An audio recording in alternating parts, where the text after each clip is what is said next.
Welcome to my students. आज मैं आपको एक बहुत ही इंपॉर्टेंट चैप्टर की शुरुआत ही करने जा रहा हूँ, वर्क पावर और energy.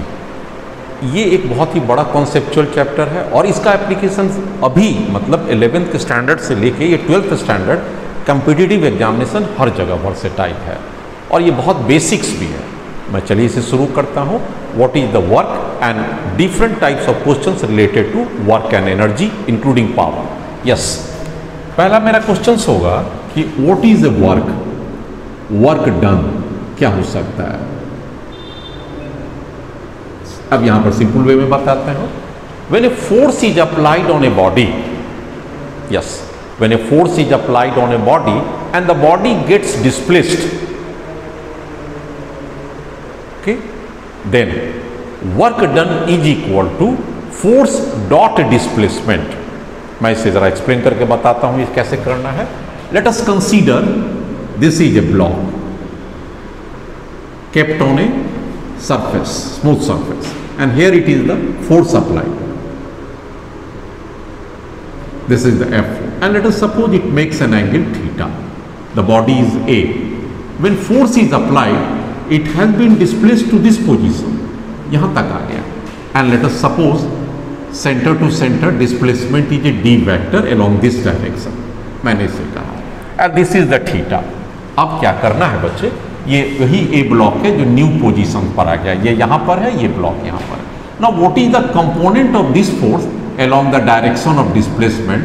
This is F cos theta, that we know, component of the force along the direction of displacement. So what is the work done? Work done according to the definitions of work, force in the direction of displacement, in the direction of displacement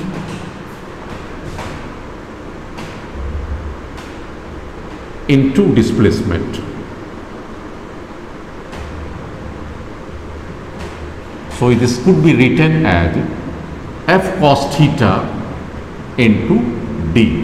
This can be further written as FD cos theta, and mathematically it could be written as F dot D, where theta is angle between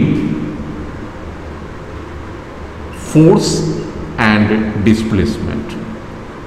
Yes, this is the work done. This formula is valid. This is valid. कब तक के लिए valid है? When force is a constant value. Variable नहीं होना चाहिए, ना तो टाइम के साथ ना तो पोजीशन के साथ। When F is a constant, तभी इसकी हम लोग कर सकते हैं। So mathematically work done is the dot product of a force and displacement, that is the simple, this is the dot product. Now theta can have different values. A theta is equal to 0, work done is the maximum F D, and this is the maximum value. When theta is less than 90 degree, work done is always positive. Why it is so? Yes, cos theta की value other than less than 90 degree, मतलब acute angle के लिए, acute angle के लिए बच्चे लोग work done हमेशा क्या होगा? पॉजिटिव। अगर मैं नेक्स्ट बात करूं कि अगर theta is greater than 90 degree है तो वर्क डन क्या हो जाएगा? This is always negative. मैं जानता हूं कि cos 90 डिग्री की वैल्यू 0 होती है और ग्रेटर देन 90 डिग्री की वैल्यू निगेटिव में आते हैं। एंड अकॉर्डिंगली अगर थीटा इक्वल टू 90 डिग्री हो जाएंगे तो वर्क डन हमारे पास क्या हो जाएंगे? 0, चूंकि cos 90 equal to 0। So in general it could be said work done may be positive, may be negative and may be 0 depending on magnitude of the force, displacement and the angle between them. Next, yes, consider student. Let us consider there is a block whose mass is m, which is kept on a rough surface. Okay, we did not consider, हमने नहीं consider किया इसकी coefficient of friction, उसकी अभी ज़रूरत नहीं है, लेकिन it is a rough surface है. There is a force and due to the horizontal force the body gets displaced from position A to position B, A से B तक चला आता है with the application of this force. मैंने horizontal force लगा रखा है। Okay, there is another force what is called gravity force, there is another force from the bottom that is called normal reaction, and obviously जब ये rough surface पर है और forward move करता है तो there must be a force and that is called frictional force. Of course ये kinetic friction हो जाएगा क्योंकि ये मोशन की हम बात कर रहे हैं, right. Ready? Yes. Now simple question, what is the work done by applied force? कितना हो जाएगा work done by the applied force? Simple, F D cos 0 degree, क्योंकि डिस्प्लेसमेंट का डायरेक्शन और फोर्स का डायरेक्शन दोनों के बीच की एंगल क्या है? 0 डिग्री है। थीटा इक्वल टू 0 डिग्री है। फोर्स और डिस्प्लेसमेंट भी किस साइड जा रहा है ये आप देख सकते हैं। Yes, correct. तो यहां पर आपने देखा कि वर्क डन कितना आ गया आपके पास? F into D, question 1। Now there is another work done, आप जरा चेक कीजिए, work done by the gravity force क्या होगा? This must be equal to mg displacement d and the angle between the gravity and the displacement is 90 degree. अब ध्यान से देखिएगा, mg का डायरेक्शन इधर है और d का डायरेक्शन इस साइड है। ये एंगल कितना होता हुआ? 90 डिग्री। और 90 डिग्री में cos की वैल्यू 0 होती है, इसलिए वर्क डन 0 हो गया। Now what is the work done by normal reaction? अगर मैं नॉर्मल रिएक्शन की चर्चा करूं तो normal reaction into displacement into cos 90 degree, क्योंकि नॉर्मल डायरेक्शन भी तो डिस्प्लेसमेंट के परपेंडिकुलर है एंड दिस इज अगेन 0। अगर मैं बात करूं कि what is work done by the frictional force, अब वो कितना हो जाएगा ये आप आराम से निकाल सकते हैं। देखिए फ्रिक्शन फोर्स किस साइड लग रहा है? पीछे की ओर है। मूवमेंट किस साइड है? आगे की ओर है। So what is the angle between two opposite direction? 180 degree. So frictional force kinetic into D into 180 degree and this becomes negative work done. So you can easily find total work done. That could be fine. Total work done. अगर आपको आता है कि आप total work done बताइए तो आप सबको algebraic addition में डाल देंगे। Very important part, generally competitive examination में ये बहुत ज़्यादा टच किया जाता है। Work done by the variable force and this time force is a function of position, that is force is position dependent, मतलब पोजीशन के साथ इसकी मैग्नीट्यूड में परिवर्तन आता जाएगा। अब इस केस में आप क्या कर सकते हैं? फॉर एग्जाम्पल मैं आपको एक सिंपल केस देता हूं, force is equal to k into x. अब क्या है? k is a constant, this is a constant and x is the displacement along the x direction obviously। अगर कभी इसकी वर्क डन निकालना है तब आप क्या करेंगे? Simple, work done is equal to force, छोटा सा डिस्प्लेसमेंट निकालेंगे, दैट इज ए dx, और इसको हम लोग डॉट प्रोडक्ट देते हुए इंटीग्रेट करेंगे। कहां से कहां तक करेंगे? जो x की वैल्यू जाएगी, that is initial limit to the final limit, that is our concept. मतलब फोर्स की वैल्यू को लिखेंगे dx। एक्चुअली इसके पीछे क्या हमारा सोच रहता है? सिंपल सोच है। मान लीजिए कोई ये फोर्स है, ग्राफिकली चेक कर लीजिए, और ये डिस्प्लेसमेंट है। आपको वर्क डन यहां से यहां तक निकालना है। Late us suppose this is x1 and x2, तो दिस इज द फंक्शन। ये क्या है? Force is a function of x, और ये पोजीशन आपको लेना है x1 टू x2। आप क्या करेंगे? एक छोटा सा स्थिति यहां पर ले लें, ये पोर्शंस को हो गया। इस पोर्शंस को हम लोग dx देंगे और यहां पर फंक्शंस को, फोर्स को f ले लेंगे। तो यही f इंटू dx निकालेंगे और इसका इंटीग्रेशन का लिमिट क्या पुट करेंगे? x1 से लेके x2, तो f इंटू dx देंगे। लिमिटिंग वैल्यूज कहां से कहां तक ले लेंगे? इस केस में i इक्वल टू x1 और इस केस के लिए i टू x2। मतलब इस छोटे से एरिया को यहाँ के और यहाँ के लिमिट में हम निकाल लेंगे तो आ जाएगा। सो this is the work done in one dimension है, इन वन डायमेंशनल केस हो गया। लेकिन नॉर्मली कॉम्पिटिटिव एग्जाम में किसी भी डायमेंशन को टच कर सकता है for multi dimensional force. Multi dimensional force, इस केस के लिए हमारा क्या सोच रहता है? देखिए आप ध्यान से देखिएगा, फोर्स इज इक्वल टू अलग अलग दे सकते हैं, जैसे ए एक्स बी वाई प्लस सी जेड। यहाँ ए बी सी कॉन्स्टेंट है एंड एक्स वाई जेड तीनों डायरेक्शन में वेरी करता है। अब आपसे पूछेगा what is the work done, तो आपके लिए क्या करना पड़ेगा? एक फंक्शन ले लीजिए आर, क्योंकि ये तीनों डायरेक्शन में जब वेरी करता है, और आप तब लिखिएगा dxi plus dyj plus dz k। यहाँ पर भी i है तो इसको i कर दीजिए, y है तो j कर दीजिए, और z है तो k कर दीजिए। मतलब force is along 3 different direction, i direction, j direction, k direction.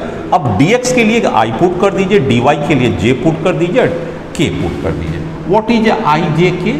This is unit vector along x y z डायरेक्शन। नाउ व्हाट इज, सॉरी यहाँ पर हम dr देना पड़ेगा। What is the work done? Simple, force dot dr। Of course put the proper limit initial to final. अब आप क्या लिख सकते हैं यहाँ पर? ax पूरा लिखिए, i लिखिए, प्लस dy j लिखिए, प्लस cz k लिखिए, और आप डॉट प्रोडक्ट पर आ जाइए। जो दिया हुआ dr की value dxi dyj plus dz k। अब अगर आप डॉट प्रोडक्ट मल्टीप्लाई करते हैं तो आपके पास क्या आ जाएगा? ax into D x, ax into D x. Integrate करेंगे, यहाँ पर x की लिमिट पुट करेंगे। दूसरा में क्या आ जाएगा? by इंटू डी वाई, क्योंकि i और i मिलके 1 हो जाएगा। i dot i equal to 1, j dot j equal to 1 and k dot k equal to, यहाँ भी इंटीग्रेशन करेंगे, लिमिट प्रॉपर देंगे, इनिशियल टू फाइनल, यहाँ पर इनिशियल टू फाइनल, एंड लगातार आपका cz इंटू dz उसी लॉजिक पर आ जाएगा, इनिशियल टू फाइनल। इसको इंटीग्रेट करना पड़ेगा तो कैसा हो जाएगा? ax square by 2, simple. यहाँ क्या हो जाएगा? b y स्क्वायर बाई 2, और यहाँ पर क्या हो जाएगा? c z square by 2 with proper limit initial to final. वो लिमिट आपको दिया रहेगा क्वेश्चन में। इस तरह से हम लोग जब भी वेरिएबल फोर्स होगा तीनों डायमेंशन में, तो इस तरह के लगा लेंगे। Work done bye graphical method, और जब फोर्स और डिस्प्लेसमेंट का ग्राफिकल प्लॉटिंग दिया हुआ है तो भी वर्क डन डायरेक्टली निकल सकता है। फॉर एग्जांपल, अगर कभी आपके पास इस तरह से क्वेश्चन आ जाए कि एक F दे रहा है, that is a force, this is so called force, और इस साइड क्या दे रहा है बच्चे लोग? डिस्प्लेसमेंट। ठीक हो गया? और ये कोई भी आपके पास दे सकता है, कैसा भी फिगर। तो आप क्या कीजिएगा? इसकी एरिया जो आप ले लेंगे, दिस एरिया इंक्लूडेड बिटवीन, ये इनिशियल हो गया a और ये b के बीच में, इसकी लिमिट x1 है और ये x2 है। अगर आप इसकी एरिया ले लेते हैं, यहाँ force is a function of x है, तो area itself gives the work done. मतलब क्या देगा? Work done is equal to area formed by force and displacement।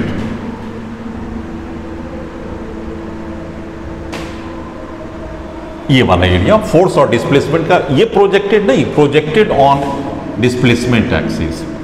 Displacement, इसको थोड़ा और भी क्लियर कर दीजिए, projected on displacement axis.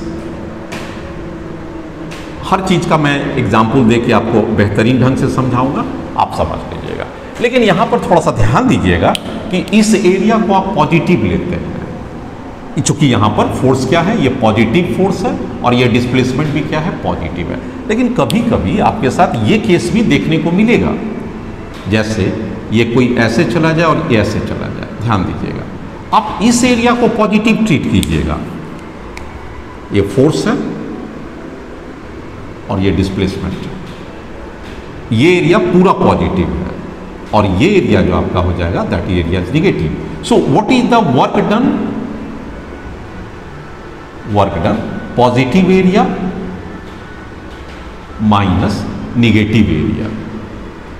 So this is the effective work done. कहां से कहां तक डिस्प्लेसमेंट? मान लीजिए 0 है, ये x1 है, ये x2 है, तो 0 से x1 पॉजिटिव एरिया है and x1 to x2 negative है। यहां पर कौन सा फोर्स आ जाएगा? This force is the negative force है। इसकी प्लॉटिंग करेंगे, निगेटिव फोर्स। जितने भी मैं प्रॉब्लम सॉल्व करूंगा अक्सर उसमें वर्क डन और काइनेटिक एनर्जी रिलेटेड आ जाते हैं। तो यहां पर एक छोटा सा थ्योरम भी है और साथ साथ काइनेटिक एनर्जी भी है। काइनेटिक एनर्जी का थोड़ा सा आप देख लीजिए, 9th में भी पढ़ने का आपको बहुत अच्छा मौका लगा था। काइनेटिक एनर्जी क्या आता है? By virtue, it is the energy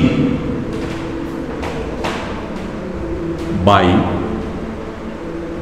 virtue of its motion.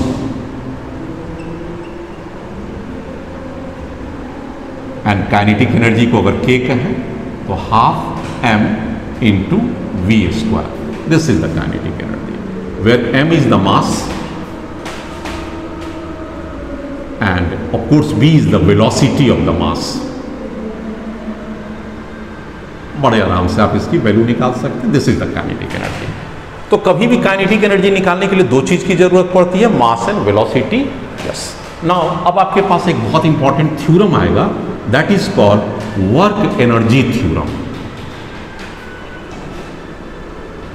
ये वर्क एनर्जी थ्योरम सारी प्रॉब्लम्स के बैकग्राउंड में इसकी यूज किया जाता है। ये थ्योरम क्या होता है? Total work done, total work done by all forces acting on mass,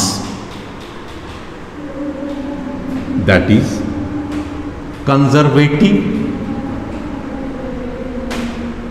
comma non conservative,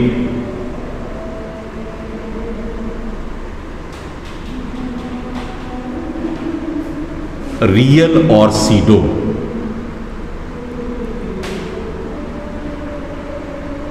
जितने भी तरह के लगेंगे सारे फोर्स को कंसीडर करना है। Total work done by all forcing acting on a mass, जितने सारे दिया हुआ है, must be equal to change in kinetic energy.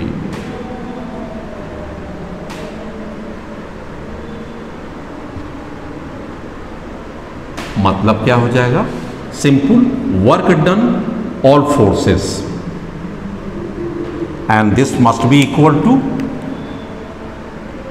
K final, kinetic energy final minus kinetic energy initial. This is all about the work energy theorem है। इसका आप देखिएगा, applied aspect में न्यूमेरिकल के साथ सॉल्व करूंगा। Conservative and non conservative force, conservative and non conservative force, ये बहुत important. Now first we talk about conservative force.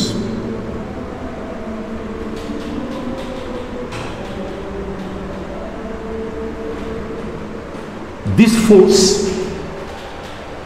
is that force whose work done is path independent. So, conservative force is that force whose work done is path independent.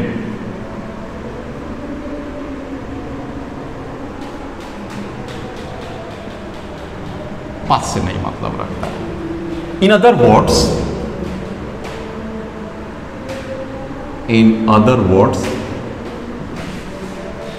Work done in A round about is zero. Work done in round about is zero. मतलब क्या हो गया कि for example, इस पर नाम देके explain कर देता हूं। For example, gravitational field force, gravitational field force is a conservative force. Another example is a very important, Coulomb's electrostatic force.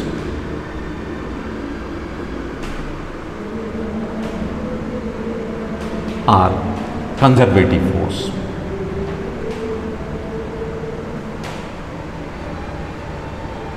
जैसे अगर कोई यहां से एक ब्लॉक को स्लिप करने दिया जाए और ब्लॉक गिरते हुए यहां आ जाए, ये ब्लॉक, और इसी टाइप के एक ब्लॉक को मैं नीचे से छोड़ दूं, ये इस रास्ता से चला जाए, तो दो देखिए, ग्रेविटी का एक वर्क डन, इधर भी ग्रेविटी ही करेगा, इधर भी ग्रेविटी ही करेगा, कहता है कि इस जगह आने पर दोनों में वर्क डन सेम होगा। कैसे सेम होगा चेक कर लीजिए। इसकी मास m है और late us suppose this is h और ये थीटा है। कहता है दोनों में वर्क डन सेम होगा ग्राउंड तक में आने पर। जरा चेक कीजिए तो वर्क डन कितना होगा। नीचे कौन सा फोर्स लग रहा है उसमें, ग्रेविटी फोर्स। वही तो हमने कहा है कि gravity force is a conservative. What is the work done in coming to the ground, on coming to the ground, this is the force mg और ये h and what is the angle, that angle must be equal to 0 degree. So आपके पास क्या हो गया mgh, this is the work done. No doubt, yes. और अब आइए इसी मास को जरा इस रूट से आते हुए late us suppose it l distance तय करता हुआ, हमने किस रूट से गया, a टू b गया है यहाँ पर, वर्क डन थ्रू AB। अब वर्क डन थ्रू A से C तक के लिए निकालते हैं, चेक करते हैं लोग। अब यहाँ पर इस दिशा में कौन सा कंपोनेंट फोर्स आ जाएगा, आप देख सकते हैं this is mg sine theta, और ये वाला फोर्स क्या आ जाएगा, mg cos theta, perpendicular to the incline, और ये वाला क्या आ जाएगा, normal. So what are the forces which do not do any force, any work done, तो नॉर्मल रिएक्शन और mg कॉस थीटा, ये देख सकते हैं इस डिस्प्लेसमेंट के परपेंडिकुलर है। देखिए नॉर्मल रिएक्शन इधर और डिस्प्लेसमेंट इधर 90 डिग्री, mg कॉस थीटा और इंक्लाइन 90 डिग्री। सो एक ही वर्क कर सकता है, वो क्या हो सकता है, mg साइन थीटा, और ये कितना डिस्प्लेसमेंट किया, l। Now mg l sine theta is nothing but h। तो आपने क्या देखा, mg वर्क डन a से लेके c तक, हमने क्या देखा, work done AB is equal to work done AC, path independent, और ये किसके द्वारा था, ग्रेविटी फोर्स, और हमने ग्रेविटी फोर्स को क्या माना है, ग्रेविटेशनल फील्ड फोर्स या ग्रेविटी फोर्स पाथ इंडिपेंडेंट। ये उसका स्पष्ट example. Yes my dear students, अब हमारे पास क्या है कि एक लिस्ट ऑफ प्रॉब्लम्स हैं, और मैंने इसकी लिस्टिंग जो किया है सारी प्रॉब्लम IIT मेंस के हैं, IIT एडवांस के हैं। पुराने समय में जब IITs के पहले मेंस नहीं लेके हम लोग डायरेक्ट लिया करते थे, तो उस समय होता था AIEEE, जो एक अलग ही ब्रांड होता था। अब तो वो IIT में मर्जर हो चुका है, लेकिन उस समय होता था, और सेम लेवल के होते थे, जो अभी IIT मेन कहलाते थे उसकी लेवल AIEEE कहलाते थे। इन तीनों को मैं लेके एक साथ चला हूँ। तो 42 ईयर्स के क्वेश्चंस हमारे पास हैं अप टू 2020 तक के लिए, starting from the very beginning 1978 से लेकर 2020 तक के जितने भी क्वेश्चंस हैं मैं सभी को सॉल्व करता हूं, और जो कॉन्सेप्ट आपके साथ डील किया हूं उसी लेवल पर सॉल्व करूंगा। उससे अतिरिक्त कुछ की भी जरूरत नहीं पड़ेगी, और अगर जरूरत पड़ेगी मैं आपके सामने ही उस थ्योरी को डील करता हूं। तो पहला एक प्रॉब्लम्स आ रहा है, कहता है कि एक वेरिएबल फोर्स है, आप देख सकते हो क्वेश्चन आपके पास बोर्ड पर वहां लिखा हुआ है।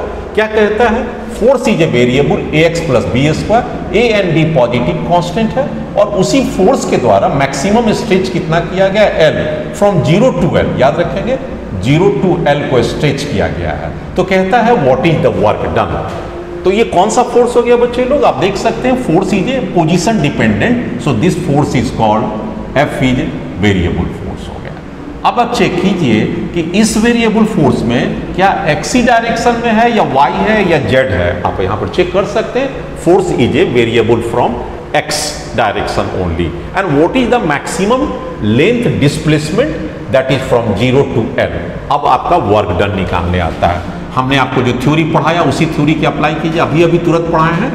वर्क डन क्या होता है, फोर्स डॉट डिस्प्लेसमेंट करते हैं, और यहां पर इनिशियल टू फाइनल, यही तो है, बस हो गया हमारा। What is the force, ax plus bx square, simple. What is the displacement, dx, and what is the angle between them, cos of 0 degree.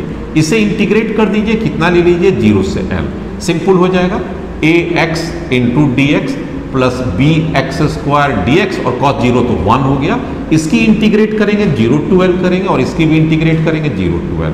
What is this, a x square by 2, 0 to l करेंगे, b x cube by 3, 0 to l treat करेंगे, मेरे पास क्या हो जाएगा, a by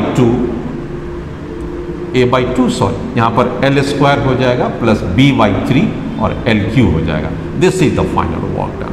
सो अगर आप उससे मिलाते हैं अपने ऑप्शन से, तो इसकी ऑप्शन आ जाता है आपके पास सी ऑप्शन से, this is the correct option है, al square by 3 plus bl cube by 3, this is the correct. Yes my dear students, अब आप उस क्वेश्चंस की ओर ध्यान दीजिए, और ये क्वेश्चंस क्या कहता है कि there is a force acting on a body 5y plus 3j plus 2k, मतलब ये कौन सा फोर्स हो गया, this has a 3 dimensional force all component. लेकिन क्या ये फोर्स वेरिएबल है या कांस्टेंट है, yes this force is a constant force. क्यों? ना तो इसमें x है, ना तो y है, ना तो z है, एक कांस्टेंट मैग्नीट्यूड का, इसलिए ये फोर्स कांस्टेंट है लेकिन 3 डायमेंशनल है। And this is the origin. कहां से कहां तक मूवमेंट करता है मास? ओरिजिन से इस दूरी तक चला जाता है। आपसे पूछता है वर्क डन कितना होगा।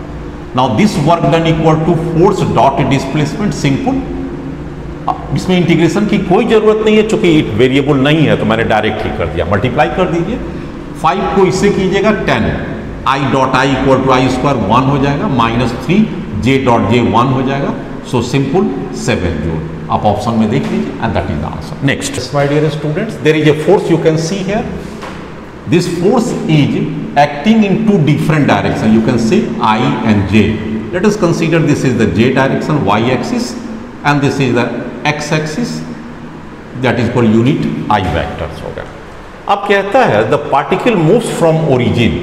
Origin से ये यहाँ तक गया A0 and then it moved to the AA position. And the force is 2 dimensional forces are acting. Minus ky I direction minus kx j direction. So what is the total work done when the particle moves from origin? This is called origin to AA, and this is a very important question. As you can see, it has been asked in a IIT JEE question. Yes, what is the work done? कैसे निकालेंगे? As per the question, work done में क्या निकालेंगे? It is a variable force है। तो आप आइए work done। मैंने क्या पढ़ाया work done में? Force आप पूरे के पूरे लिखिए into dxi प्लस dyj। मैं इसे दे सकता हूं, दिस इज द फोर्स। अब फोर्स की जगह पर आप लिख सकते हैं के वाई आई, यूनिट वेक्टर हो गया, plus x J unit vector, and this multiplied dxi plus dyj। Now you can multiply minus के, ऑफ कोर्स इसे आप रहने देते हैं के। इंटीग्रेशन तो हमारा होगा ही, इसलिए हम लोग इसे इंटीग्रल भी लिख सकते हैं। के को बाहर कर लिए, मल्टीप्लाई कीजिए तो मेरे पास क्या हो जाएगा? y dx हो जाएगा। i डॉट आई 1 हो गया।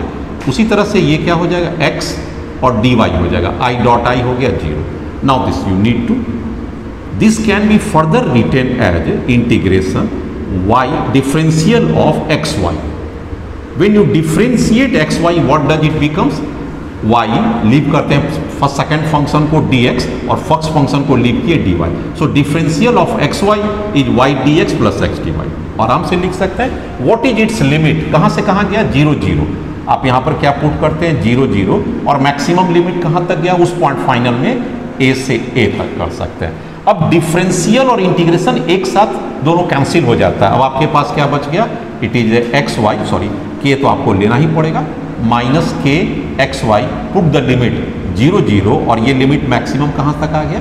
ए ए। अब इसकी वैल्यूज को पुट करेंगे तो क्या आ जाएगा? के, यहाँ पर एक बार लेंगे ए माइनस 0, और एक बार फिर ले लीजिए डॉट में मल्टीप्लाई हो गया y के जगह पर a माइनस 0। मतलब क्या करना है? x के जगह पर लिमिट चेंज कर दीजिए, a से 0, इंटू है तो इंटू हो गया, y के जगह पर भी लिमिटिंग वैल्यू कितना से? a से 0, तो a से 0। अगर मैं इसको सिंप्लीफाई करूं तो k a स्क्वायर आता है, and this you can see the answer. So this is the best way for solving. आपको एक ट्रिक की जरूरत पड़ गया, y i और x का डिफरेंशिएशन यहाँ पर जब हम लोग मल्टीप्लाई करते हैं तो y dx और x dy आता है, तो this is the differential form. यहाँ पर आप याद रखिएगा, this differential form gets converted, और इंटीग्रेशन और डिफरेंशिएशन अगर एक साथ है तो बोथ गेट्स कैंसिल। अब बाकी मैंने आजकल लिमिट पुट कर दिया। अगर आप इसके दूसरे फॉर्मेट पर भी जाना चाहिएगा तो आप चेक कर सकते हैं। कैसे चेक कर सकते हैं?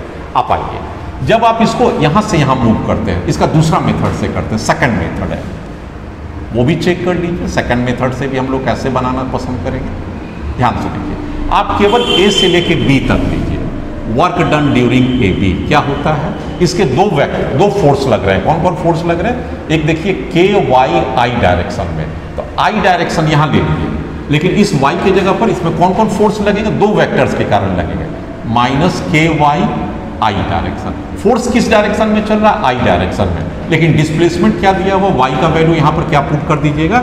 ए बी के लिए y इक्वल टू क्या हो जाएगा? 0, और i के जगह पर आप चलिए, इसका आंसर ही क्या आ जाएगा? Force is itself 0। जैसे कि आप अगर मूव करते हैं तो के वाई आई देते हैं तो फोर्स किधर चल रहा है? Along x. फोर्स किधर है? एलोंग एक्स डायरेक्शन से, निगेटिव एक्स डायरेक्शन हो गया। चलिए फोर्स हो गया, ये तो क्लियर बात हो गया। लेकिन y का वैल्यू क्या पुट कीजिएगा a से लेके b तक में, तो यहाँ पर तो y इक्वल टू 0 है ना इस पोजीशन के लिए, पूरी इस लाइन के लिए 0 है, x एक्सिस मतलब y equal to 0, so there is a no work done, इसके लिए हो गया i के लिए। अब आ जाइए उस xj के लिए, सेकंड पार्ट के लिए, तो सेकंड पार्ट के लिए क्या हो जाएगा, y a b for second part के लिए क्या आ जाता माइनस के एक्स जे।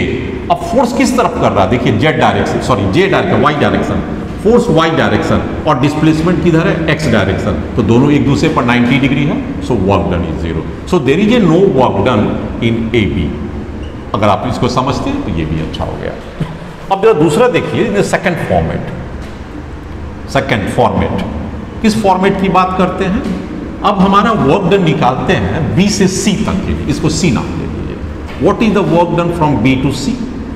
चलिए अब आप ध्यान से देखिए, दो फोर्स है, एक बार माइनस के वाई ए मतलब ये वाला फोर्स है, आई डायरेक्शन में, फोर्स किधर लग रहा है, इस डायरेक्शन में, ठीक है। लेकिन इस y के जगह पर आप क्या पुट कर सकते हैं, फोर्स किधर है, I मतलब ये इस साइड लग रहा है, और y के जगह पर हम पुट कर सकते हैं a, तो यहाँ पर तो आप पुट कर सकते हैं कि y के जगह पर आप a पुट कर लीजिए, फोर्स का डायरेक्शन किधर है, I, और मूवमेंट किधर है, j के तरफ है, हम मूवमेंट कर रहे हैं j क्या, इसका मतलब हो जाएगा ये वर्क डन क्या हो जाएगा, 0। एक बार फिर से चेक कीजिए, आ जाइए, मैंने क्या कहा, इसमें आप ये कौन सा ले रहे हैं, b से c तक, b से c तक, फोर्स किधर है, पहला पार्ट 1 को लीजिए, फोर्स हो गया इस डायरेक्शन में, आई डायरेक्शन में, और आपकी मूवमेंट क्या है, जे डायरेक्शन में, तो ये पार्ट तो 0 हो गया। अब आइए उस पार्ट के लिए, उस पार्ट के लिए क्या ले रहे हैं, सेकंड पार्ट, ये फर्स्ट पार्ट में 0 हो गया, सेकंड पार्ट, ये फर्स्ट पार्ट में कौन सा फोर्स था, मैं लिखूँ तो ज़्यादा अच्छा, के वाई आई, इस के वाई वाई में 0 क्यों हो गया, फोर्स है आई डायरेक्शन में, लेकिन आप मूव किधर कर रहे हैं, बी से सी, जे डायरेक्शन में, सो दोनों परपेंडिकुलर हो जाएगा एंड सर्टेनली 0। सेकंड पार्ट में आइए, किस पार्ट का फोर्स लेंगे,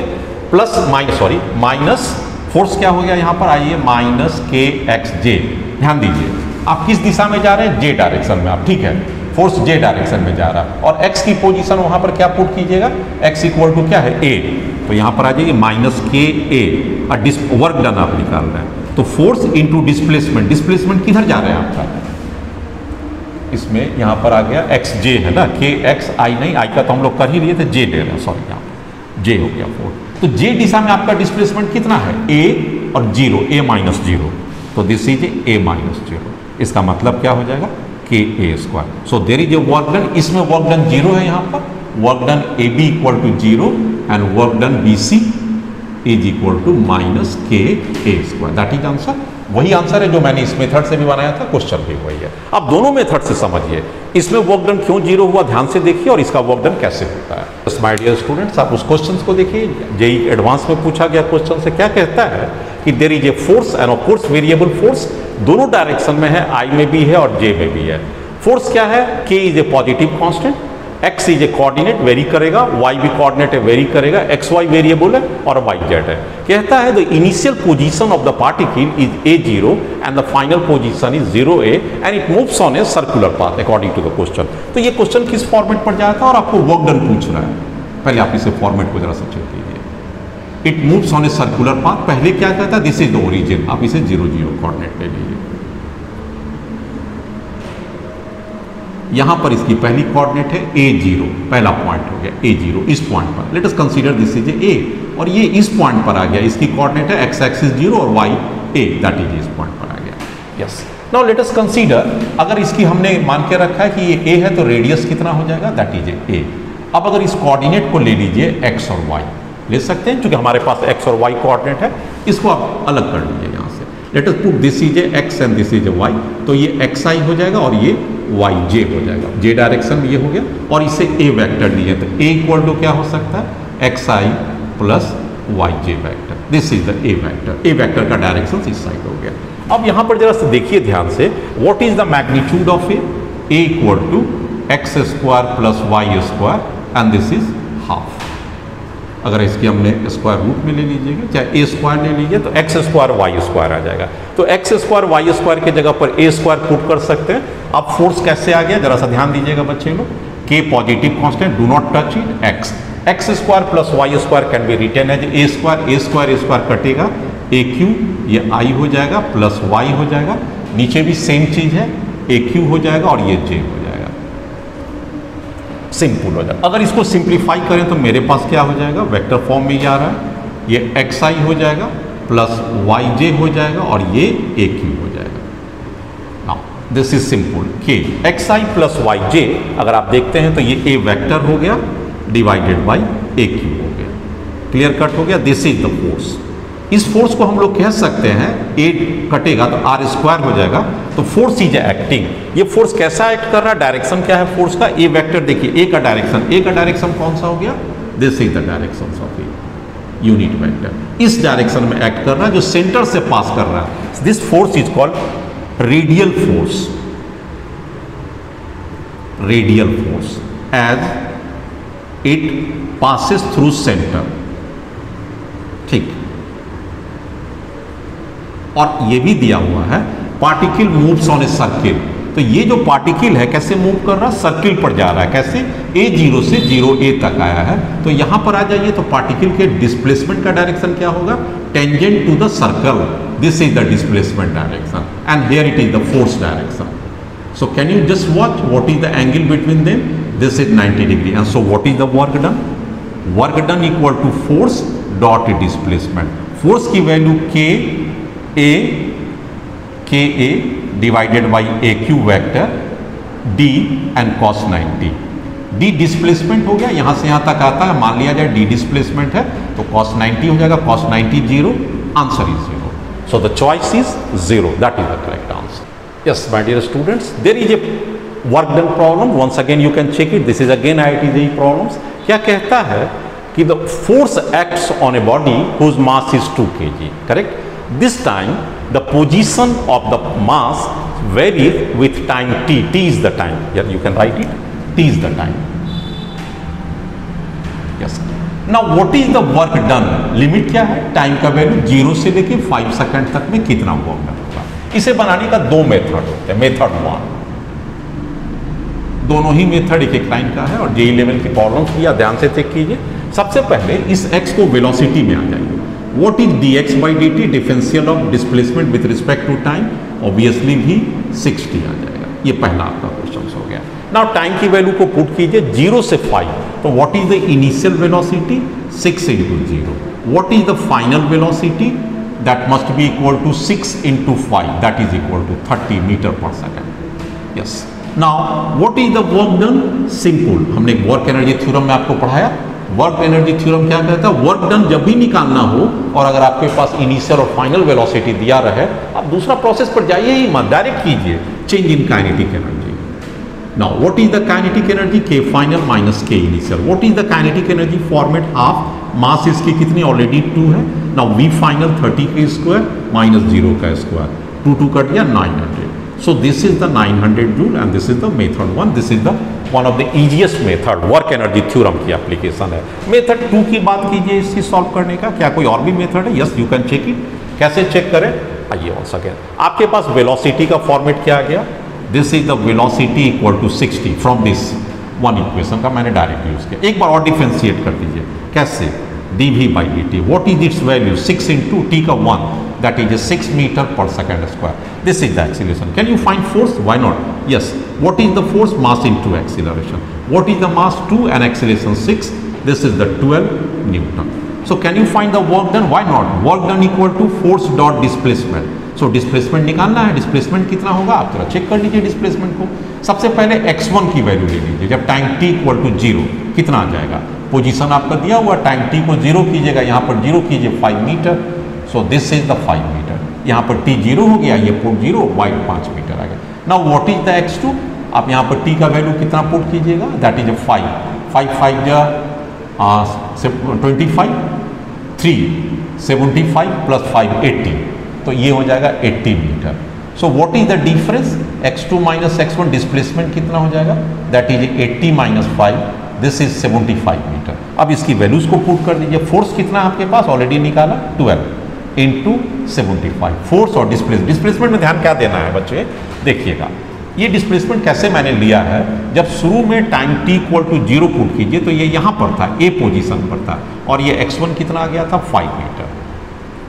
अब जब टाइम t इक्वल टू मैंने 5 सेकंड जब पुट किया तो आप यहाँ b पर आ गए, और ये b कितना हो जाता है आपके पास, इसकी जब वैल्यू लिए हैं तो 80 80 मीटर हो जाता स्टार्टिंग से। तो व्हाट इज द डिस्प्लेसमेंट, आपको तो डिस्प्लेसमेंट ना चाहिए था ए से बी तक, तो 80 minus 5, so this is the 75 minus this is the displacement D, इसलिए मैंने 75 दिया, दोनों को मल्टीप्लाई करते हैं, this is the 900 joule. So both मैट दोनों से हमारा टाइप करता हुआ इसलिए आंसर आप चूज कर सकते हैं। यस माय डियर स्टूडेंट्स, एक बार फिर आप देख सकते हैं नेक्स्ट क्वेश्चन के लिए भी यहाँ भी वर्क ही डन निकालना है। क्या कहता है इस क्वेश्चन में, थोड़ा सा ट्रिकी, क्या ट्रिक है इसमें, force is equal to function of a time. तो ये पहली बार आपको मिलता हुआ फोर्स इज टाइम डिपेंडेंट, कोई बात नहीं है, हम टाइम से भी सॉल्व कर लेंगे, वर्क एनर्जी थ्योरम से काइनेटिक एनर्जी के फॉर्मेट पर आ जाएंगे।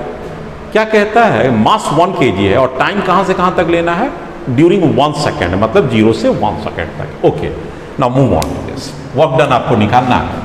फोर्स की जगह पर आप लिख सकते हैं mass into acceleration and this must be equal to 60।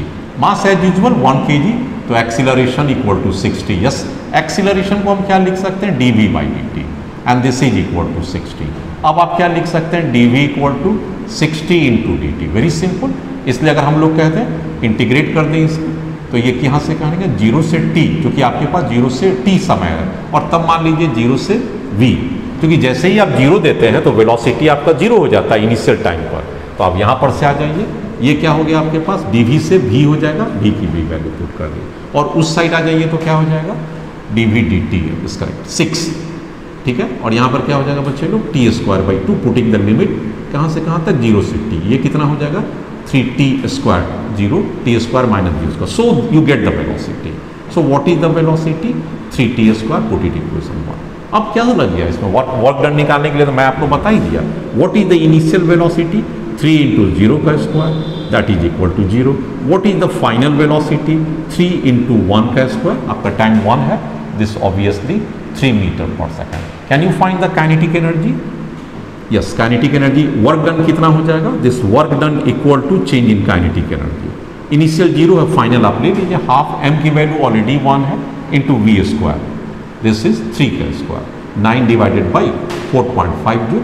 Answer आप चॉइस में देख सकते हैं। यस माय डियर स्टूडेंट्स, एक बार आप फोकस कीजिए उसी क्वेश्चंस के ऊपर में, यहाँ पर क्या दिया वो फोर्स चेक कीजिए, इज इट ए वेरिएबल और कांस्टेंट। आप देख सकते हैं it is a 2 dimensional force but it is a no more variable, क्योंकि ये x कोऑर्डिनेट और y कोऑर्डिनेट में दोनों में ही कांस्टेंट वैल्यू है। सो डिस्प्लेसमेंट भी आपके पास 4 मीटर है, आप इसे मीटर में कर दीजिए और इसे न्यूटन में कर दीजिए। इनिशियल काइनेटिक एनर्जी दिया हुआ उस ब्लॉक का, यहाँ पर मास नहीं दिया हुआ है। फाइनल काइनेटिक एनर्जी आपसे पूछ रहा है, कौन सा मेथड लगा ले, work energy theorem, that is all time workable. क्या कहता है work energy theorem, work energy theorem बार बार तो मैं यही लगाऊंगा, work done must be equal to change in kinetic energy. आपके पास काइनेटिक एनर्जी इनिशियल 3 दिया हुआ, फाइनल करना, वर्क डन आपसे डायरेक्ट निकल गया। सो what is the work done, simple dot product 4 into 3 i² that is ए 1, और इसमें जे में कोई डिस्प्लेसमेंट ही नहीं, that is 0, that is 12। So this is 12 joule. अब आपके पास आ जाइए, ये 12 जूल हो गया, काइनेटिक एनर्जी फाइनल निकालना है, और काइनेटिक एनर्जी 3 जूल है। So what is the kinetic energy final, obviously 15 joule. तो आप देख सकते हैं कि जेई, आप ऐसा नहीं है कि जेई में कोई बहुत टफ साइड क्वेश्चन आते हैं, सीधा और सरल क्वेश्चन रहता है, बस कॉन्सेप्ट की यूज करता है, आप भी यूज कीजिए और अपनी कॉन्सेप्ट को बुलंद कीजिए। नेक्स्ट क्वेश्चन, बस माय डियर स्टूडेंट्स, एक बार फिर आइए आपके पास, उस क्वेश्चन पर ध्यान दीजिए, जेई लेवल की वो भी प्रॉब्लम्स है। क्या कहता है, अपनी थ्योरी पर जरा सा ध्यान दीजिएगा। मैंने कहा था कि कभी भी फोर्स और डिस्प्लेसमेंट का अगर आपके पास ग्राफ दिया हुआ है और आपसे वर्क डन पूछता है, area of the force displacement always gives the work done. और अगर आपसे पूछता है चेंज इन काइनेटिक एनर्जी, तो भी वही आंसर होता है। अब लाइन के ऊपर का जो एरिया है सारा पॉजिटिव होता है, मैंने आपको डिस्कस किया थ्योरी में, तो ये एरिया भी पॉजिटिव, ये एरिया भी पॉजिटिव और ये एरिया भी पॉजिटिव, इसकी एरिया निकाल लीजिए, वर्क डन मिल जाएगा। चलिए मैं स्टार्ट करता हूं, work done. Work done equal to क्या, एरिया ऑफ FD ग्राफ। मैं निकाल लेता हूं इसका, ये 2 है और ये वाला 3 है रेक्टेंगुलर, तो 3 इंटू 6 प्लस ये पार्ट आ जाइए, ये 3 और 2 1 और ये भी 1, तो that is a half, triangle की एरिया ले लिया, 6 plus 0.5 and that is 6.52 as it is. One of the easiest question, आप देख सकते हैं, सोल्यूशन भी आपके पास है। यस माय डियर स्टूडेंट्स, ये देखिए क्वेश्चन थोड़ा सा आपके लिए अच्छा क्वेश्चन मैं इसलिए कहता हूं कि यहाँ पर ग्राफ में देखिए फोर्स और टाइम का दिया हुआ है। अब तक मैं जो आपको थ्योरेटिकली बता रहा था वहाँ फोर्स और डिस्प्लेसमेंट ले रहा था, इसमें थोड़ा सा नयापन आ गया। फोर्स और टाइम का ग्राफ है, काम आपका लगभग वही रहेगा। मास इक्वल टू 2 kg, पूछता है what is the final kinetic energy, और इसमें ये दिया हुआ है कि it starts from rest, so time t equal to 0, u equal to 0, it is a given. Time t का मतलब इस पोजीशन पर वो रेस्ट पे था। अब आपसे पूछता है what is the final kinetic energy. अब आप इसका ध्यान दीजिए कि what is the area of ft graph, ये आपको ध्यान देना है। Area of force time graph क्या देता है? मैंने अपने पिछले वीडियो में बताया था कि फोर्स और टाइम का जो ग्राफ देता है, this is nothing but change in linear momentum delta P. कैसे चेंज इन लीनियर मोमेंटम होता? आप आ जाइए, न्यूटन्स का सेकंड लॉ क्या कहता है? Rate of change of linear momentum ft। So इसे हम लोग लिख सकते हैं delta p by delta t। So f delta t equal to change in linear momentum, मतलब इसकी एरिया क्या देगा? Change in linear momentum. चलिए एरिया को निकाल लीजिए। This area has a positive value, चूंकि फोर्स ऊपर है पॉजिटिव, ये फोर्स नीचे है निगेटिव होगा। लेकिन यहाँ पर आपके पास ये फोर्स की वैल्यू नहीं दिया हुआ, इस ट्रायंगल में निगेटिव लेने में कठिनाई होगी। सो व्हाट इज दिस हाइट? आप इस हाइट को निकाल सकते हैं, कितना हाइट होगा? मान लीजिए इसे हम y मान लें तो क्या हो सकता है? 4y डिवाइडेड बाई 4, ये y डिवाइडेड बाई 4। अगर ये y लेते हैं तो ये लेना पड़ेगा 4.5 divided by 4.5 minus 3, that is 1.5, और ये वैल्यू 3, इसलिए what is y? This is 1.5, 3 into 4, obviously 2, that is 2 आ गया। ये कौन, मतलब ये कितना हो गया? 2 न्यूटन। ये चालाकी से निकाल लिया, बाय इंटरपोलेशन मेथड आपके पास निकल गया। Now can you find this area? Why not? Very simple. Area आप निकालते हैं तो चेंज इन लीनियर मोमेंटम के आप हकदार हो गए। एरिया निकालें, मैं कैसे निकालूंगा? यस, आप भी निकालिए। हाफ 4 एल्टीट्यूड बेस 3, और इसकी निगेटिव में आ जाइए, कितना? हाफ 4.5 में से 3, दैट इज 1.5, और इसकी ये वैल्यू लीजिएगा 2, ये 2 से ये 2 कैंसिल कीजिए, ये 2 से 2 कैंसिल कीजिए, 6, 1.5, दैट इज 4.5। ये क्या आ गया बच्चे लोग? चेंज इन लीनियर मोमेंटम, मतलब m चेंज इन वेलोसिटी, यही ना लीनियर मोमेंटम होता है। Now what is the mass as given? It is 2 kg, आप 2 kg पुट कीजिए। So what is the change in velocity? 2 से डिवाइड करेंगे, 2 2 जब 4, 2 2 जब and 2 5, that is change in velocity equal to 2.25। v final minus v initial equal to 2.25 minus 0, that is 2.25 metre per second. Now what is the final kinetic energy as per the question? आप जानते हैं half mass into v final का square. Half mass आपके पास 2 kg, already आप board पर देख सकते हैं, v 2.25 का स्क्वायर। सो 2 से 2 getting cancel, this is 5.06 joule. आप इसका सिंपल 2.25 को करेंगे 5.06 joule. You can check the my dear students. आइए, एक बहुत ही अच्छा क्वेश्चन जेईई में दिया हुआ क्वेश्चन था। क्या कहता है? आपका अच्छा कॉन्सेप्ट भी इसमें मैं बताऊंगा। जो पूछा है वो तो बहुत छोटा सा चीज पूछा है, इसके अतिरिक्त भी मैं बताऊंगा इस पर, इसी प्रॉब्लम के बाद। कहता है this is A pulley arrangement, a string, उस स्ट्रिंग से 2 मास सस्पेंडेड है, 0.72 kg and 0.36 kg, one is a heavier and another. It is just release, इसको रिलीज किया गया टाइम t इक्वल टू 0 पर, u इक्वल टू 0। अब क्या करेगा भाई? ये नीचे की ओर जाएगा विद एन एक्सीलरेशन a, और उतना ही एक्सीलरेशन से ये जाएगा, this is due to the constant acceleration. इसकी अगर टेंशन t मान लें तो ये भी टेंशन क्या हो जाएगा? t, और यहाँ पर हम लोग क्या मानेंगे? It is A light. String के बारे में क्या दिया? लाइट है, और ये स्मूथ भी है, there is a no friction. String light है अकॉर्डिंग टू द क्वेश्चन, ये है। अब कहता है what is the work done by the tension force on this block only? What is the work done by the tension force on 0.72 kg? कैसे निकालेंगे?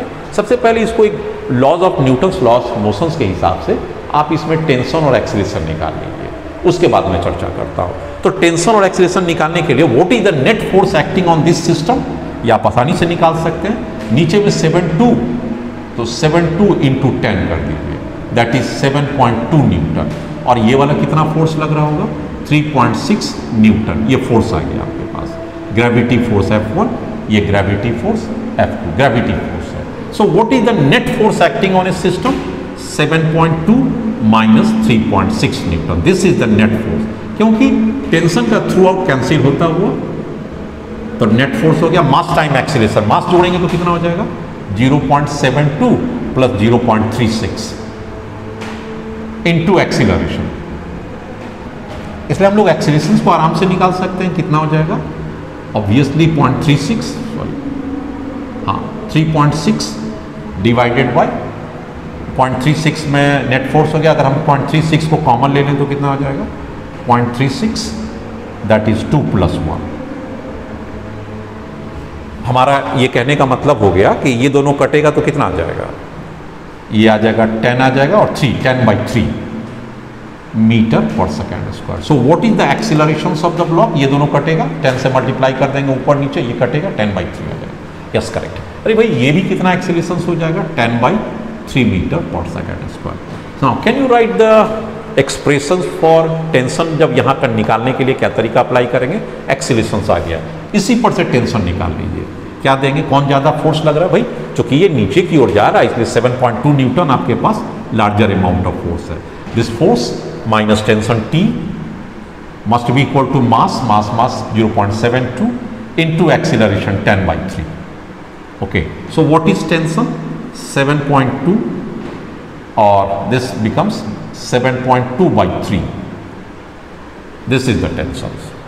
आप आराम से निकाल सकते हैं। दिस टेंशन इक्वल टू, उस साइड चला गया, 7.2 डिवाइडेड, इज करेक्ट।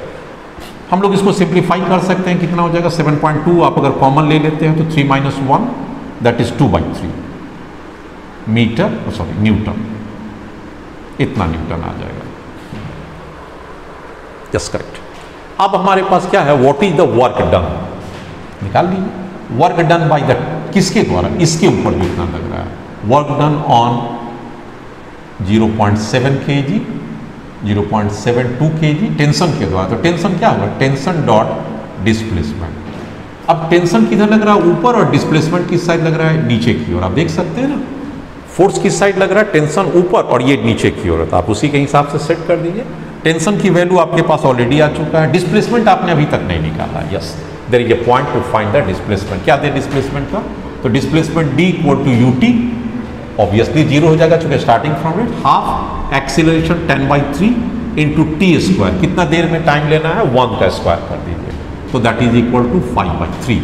तो डिस्प्लेसमेंट 5/3 आ जाता है।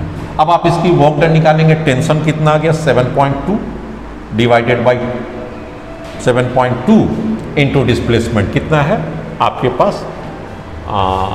5/3। Yes correct, 5/3। यहाँ जी 7.2 2/3, 3 3 जा 9, 0.8 2 जा 10, 8। So obviously it is into, लेकिन पॉइंट टू बी रिमेंबर्ड, ये इसमें किधर हो सकता है? वर्क डन किधर लग रहा है? आप चेक कीजिए तो जरा, ये ऊपर की ओर मूवमेंट है। आप देख रहे हैं टेंशन की डायरेक्शन, और ब्लॉक किस साइड जा रहा है? नीचे की ओर। So what is this work done?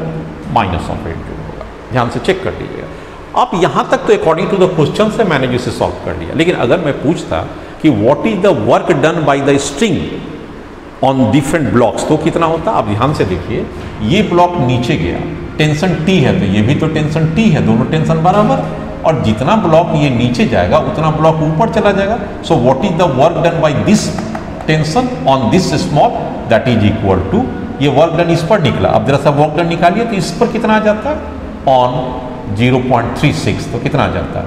वही टेंशन और वही डिस्प्लेसमेंट, लेकिन इस दोनों के बीच का एंगल क्या हो जाता है? cos 0 degree. यहाँ पर दोनों के बीच का एंगल क्या था? cos 180 डिग्री, इसलिए ये निगेटिव था, और ये वैल्यू क्या आ जाता? +8 जूल। अब अगर मैं ये पूछता what is the total work done, यहाँ पर देखिए, total work done by string on blocks, क्या आंसर हो जाता? गेस किए? That is 8 minus of 8 and that is equal to 0। आप ध्यान दीजिएगा, there is a no work done by the string on the block. Individual पर होगा, collective पर 0 हो जाएगा। यस माय डियर स्टूडेंट्स, ये 2019 का IIT का क्वेश्चन है, बड़ा ध्यान से देखिएगा। कहता है कि दिस इज ए ट्रॉली, आप देख सकते हैं trolley, upon which there is a block whose mass is m। इस ब्लॉक का मास हो गया m। Now this is lifting up with an acceleration g/2, मतलब ऊपर की ओर उठ रहा g/2 से। अब आप आ जाइए कि इसका नेट फोर्स डाउनवर्ड कितना लग रहा है? mg, और ऊपर कितना लग रहा है? n। अगर हम लोग इनर्शियल फ्रेम से देखें, सीडो को नहीं इस्तेमाल करें, अगर इस फ्रेम से देखें जो कि ग्राउंड फ्रेम पर है, तो ये क्या देखेगा? ये ऊपर की ओर जा रहा है, इसका मतलब n is a greater than mg और एक्सीलरेशन कितना है g/2. So what is the net force n minus mg and this must be equal to mass into acceleration. So n must be equal to mg plus m and this acceleration is given according to the question g. So mg को अगर हम लोग common ले लेते हैं तो ये mg 3/2 हो जाएगा. 3/2 mg नॉर्मल रिएक्शन.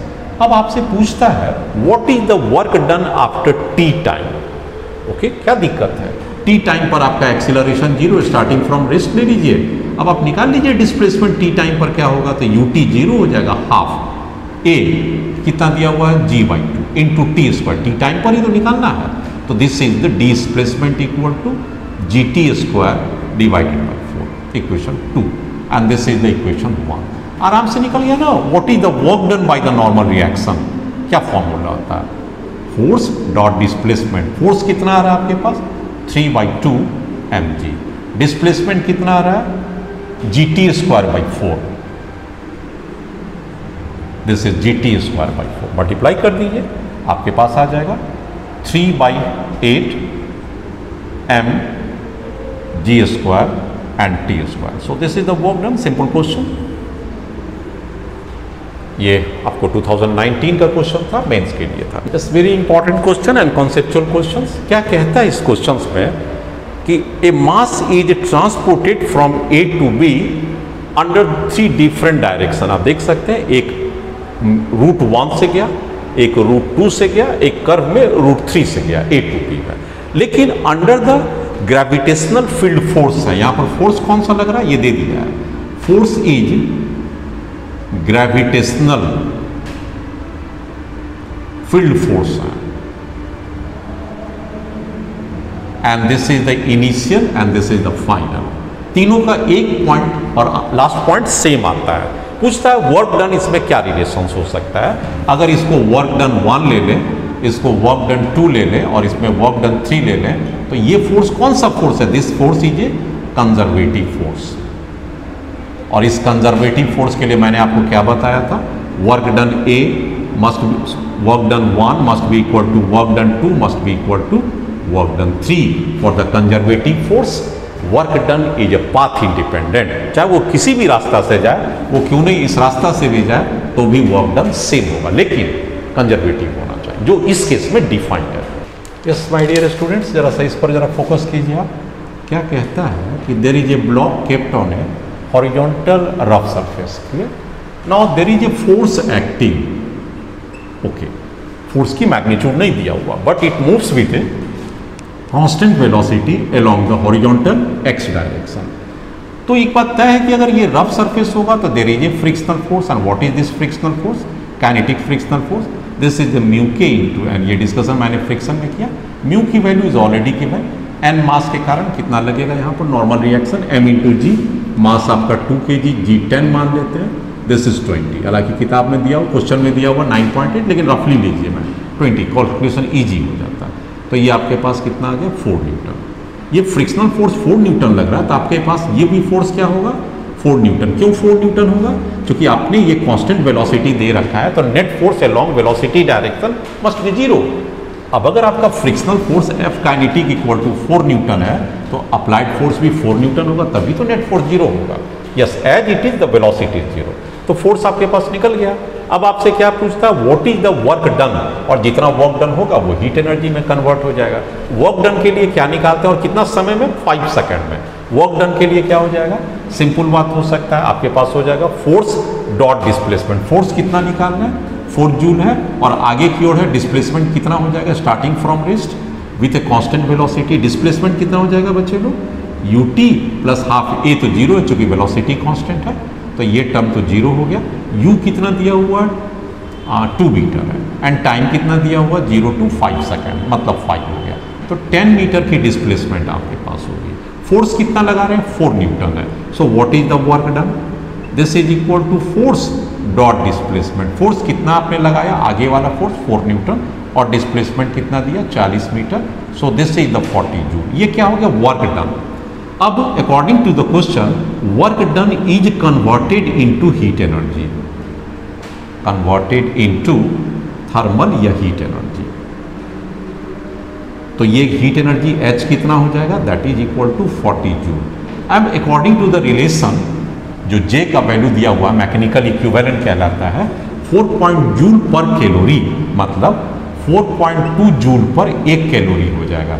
इसलिए 40 जूल पर कितना हो जाएगा, 14.2 divided by 40, almost it is 9 calorie हम लोग कह सकते हैं। And accordingly you can choose the answer. ये भी एक बहुत इंपॉर्टेंट क्वेश्चन है जो आप देख सकते हैं बोर्ड पर है, जेईई के ही क्वेश्चन है। इसमें क्या कहता है कि there is a bullet made of a lead, ठीक है, मास नहीं दिया हुआ तो एज्यूम कर लीजिए, एज्यूम कीजिए मास को कितना मान लीजिए, m मान लीजिए। Yes, mass of the bullet, lead bullet. And let us suppose initial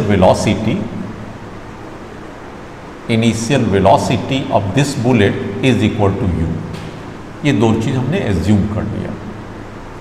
क्या कहता है कि ये जो बुलेट है किसी प्लैंक से टकराता है, this is a plank as an obstacle. इसमें क्या होता है, बुलेट के पास जब भी ये मूव करेगा तो इसके पास काइनेटिक एनर्जी होगा, और ये काइनेटिक एनर्जी कितना हो जाएगा, मास हमने m एज्यूम किया, u मान। इससे पास करेगा तो यहाँ पर क्या होगा, certain amount of energy absorb, कुछ अमाउंट ऑफ एनर्जी एब्जॉर्ब हो जाएगा। किसके द्वारा, बाय प्लैंक। किससे होगा, फ्रॉम बुलेट। और ये कितना एनर्जी एब्जॉर्ब हो गया, कहता है 25% of initial kinetic energy, initial kinetic energy. तो इसका मतलब हो गया 25 divided by 100 into half of m²। ये आपके पास एनर्जी इनिशियल्स हो गया। तो इसका मतलब रिमेनिंग एनर्जी कितना हो गया, अगर आप ये बात कीजिएगा तो रिमेनिंग एनर्जी इन बुलेट, इस बुलेट में अब बचा हुआ एनर्जी कितना हो गया, 75%। 75% दैट इज डिवाइडेड बाई 100। किसकी बात, काइनेटिक एनर्जी। किसकी काइनेटिक एनर्जी, बुलेट की, और वो भी उसकी इनिशियल की। And this much of energy used, ये एनर्जी कहाँ खर्च हो रहा है, दिस मच एनर्जी यूज्ड, कहाँ यूज हो रहा है बच्चे लोग, for increasing temperature of bullet, increasing temperature of bullet. Bullet की टेम्परेचर को बढ़ा देगा, late us suppose delta Q1, और ये क्या हो जाएगा हमारा ms डेल्टा T प्लस। दूसरा क्या करता है, use to fuse energy consumed to fuse it. Bullet को फ्यूज करने में कितना खर्च हो जाएगा, ml हो जाएगा। बस इक्वेट कर देना है। क्या इक्वेट करना है कि रिमेनिंग एनर्जी जो मेरे पास है 0.75 of half of kinetic energy initially, this much of energy utilized in 2 head. कौन कौन से हेड में हो जाएगा, इंक्रीजिंग टेम्परेचर हेड में और फ्यूजन हेड में, मतलब कि फेज चेंज करने पर। ये चीज़ आपको हम पढ़ाएंगे, कैलोरीमेट्री में पढ़ाएंगे, जिसके लिए मैं डिटेल वीडियो आएगा, अभी मेरी नहीं आई है। लेकिन आप अगर 9 से अगर आप इसमें रूबरू हैं तो इस चीज़ को आप जानते होंगे। इसमें कुछ चीज़ों को कैंसिल कर दीजिए और बाकी चीज़ों की वैल्यूज पुट कर देंगे। 0.75 half u², S specific heat आपका दिया हुआ है, कितना दिया हुआ है, 0.03 कैलोरी है, तो आप मैकेनिकल इक्विवेलेंट से मल्टीप्लाई करके जूल में कीजिए। ग्राम है, उसे 1000 से डिवाइड करेंगे तो ये 1000 ऊपर न्यूमरेटर में आ जाया हुआ है, and degree C of course हो गया। टेम्परेचर कितना चेंज हो गया आप देख सकते हैं, 327 से 27, मतलब 300 डिग्री सेंटीग्रेड प्लस ml की बात करते हैं तो m तो कैंसिल हो चुका है। लेटेंट हीट ऑफ फ्यूजन कितना, 6, तो 6 इंटू 4.2 कैलोरी से जूल हो गया, एंड ग्राम को केजी में कन्वर्ट कर दिया। यस, तो अब यहाँ से आपको सिंप्लीफाई कर सकते हैं और u की वैल्यू निकाल सकते हैं। This u is equal to, आप अगर इसकी वैल्यू निफ्ट करते हैं तो 810 metre per second. This is your standard value. 8.09 के करीब आता है, लेकिन हम लोग एज्यूम कर सकते हैं 810 मीटर पर सेकेंड, जस्ट आपको सिंप्लीफाई दिस इक्वेशन। तो इस तरह से देखा कि ये जो वर्क एनर्जी की प्रॉब्लम्स है मोर और less taken from the calorimetry और ये हीट हम कह सकते हैं वहाँ से लिया गया। लेकिन कॉन्सेप्ट तो है ही ना, काइनेटिक एनर्जी का है, उसकी कंजम्पशंस का है, ये दो चीज़ था, इसलिए इसे हम लोग वर्क एनर्जी के भी चैप्टर में डील कर सकते हैं। ठीक है, तो आज तक मैंने कुछ बेसिक चीज़ों के बारे में आपको जानकारी दिया वर्क एनर्जी थ्योरी में, और उसमें आपने देखा कि जितने भी मैंने प्रॉब्लम्स को डील किया हूँ सभी आईआईटीज़ के ही प्रॉब्लम हैं। कल के भी जो हमारे वीडियो, जो नए वीडियो आते हैं, उसमें मैं आपको दो इंपॉर्टेंट चीज़ से ताल्लुकात कराऊंगा। एक आप देखिएगा स्प्रिंग फोर्स की कॉन्सेप्ट मैं आपके सामने लेके आऊँगा, और दूसरा जो बहुत इंपॉर्टेंट चीज़ होगा, conservation of mechanical energy when conservative force act on it, इस पर हमारा चर्चा रहेगा। और इसके साथ हम पावर को भी देखेंगे कि कैसे वर्क एनर्जी और power are interrelated to each other. इन दोनों चैप्टर को करने के बाद हम ये कह सकते हैं कि मेरा ये चैप्टर पूरा हो गया। Goodbye, good luck.